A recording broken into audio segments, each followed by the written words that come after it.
Good evening, Scranton. It's indeed an honor and privilege to be with you this evening. Tonight, I want to focus on restoring the American dream. When I was growing up, we had a great president, a president by the name of Ronald Reagan. In his 8 years in the White House, Reagan brought back a sense of pride in our nation. He brought back a sense of patriotism this country needed badly. Our nation, at that time, had high unemployment, high gas prices, the Iranian hostage situation or crisis. Does all this sound familiar? We are seeing some of those same things happening today. What our nation needs is another Ronald Reagan.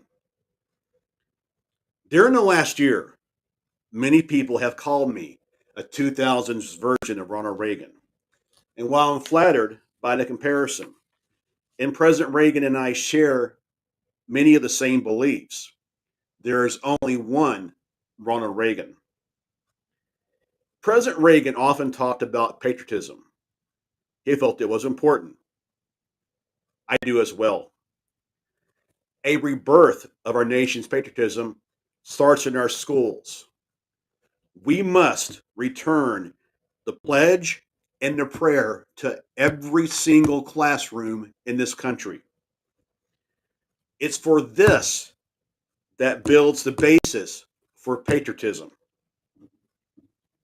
When I was in high school, I had a government teacher who instilled a sense of patriotism in you. He taught you to believe in our government. And while he was from a different party, he never tried to push his agenda on his students. Our nation needs more teachers like Bill Hickey. We must elect leaders who do not support critical race theory. We must elect leaders that are against the liberal, progressive agenda of the Democratic Party. You know, one of my favorite TV shows, and I really love this show, is West Wing. Now, I know it's a little dated, it's over 20 years old. But in the show, Rob Lowe, I'm sure we all know who Rob is, he plays Sam Seaborn, one of President Bartlett's advisors. Here's a quote, and I'm going to give Rob, aka Sam, full credit for this. Here's a quote that I think is very uh, pertinent in today's environment that we're in. Education is a silver bullet. Education is everything. We don't need little changes. We need gigantic, monumental changes. Schools should be palaces. Competition for the best teachers should be fierce. They should be making six-figure salaries. Schools should be incredibly expensive for government and absolutely free of charge to its citizens, just like national defense. The Democratic Party of President Bartlett is nothing like the Democratic Party of today. Today's party is endorsing a far left wing agenda, something this nation does not need. When it comes to government spending, the Democrats want more government and entitlements. I'm for less government and an end to social welfare. During the last 2 years, our nation has experienced a pandemic not seen in many years. In fact, since the Spanish flu, many government assistance programs were put in place.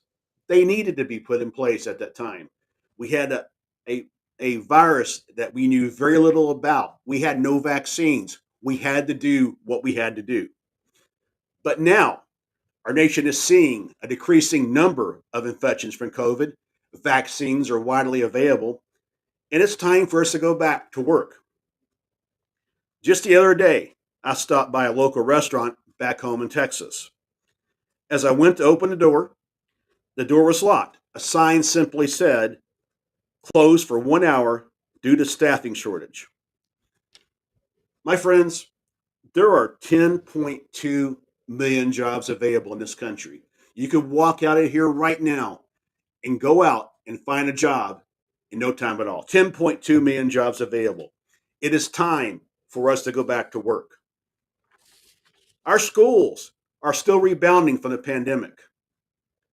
The latest information available shows a drop in scores on the benchmark test nationwide, a drop between 5 and 8% nationwide in reading and in math.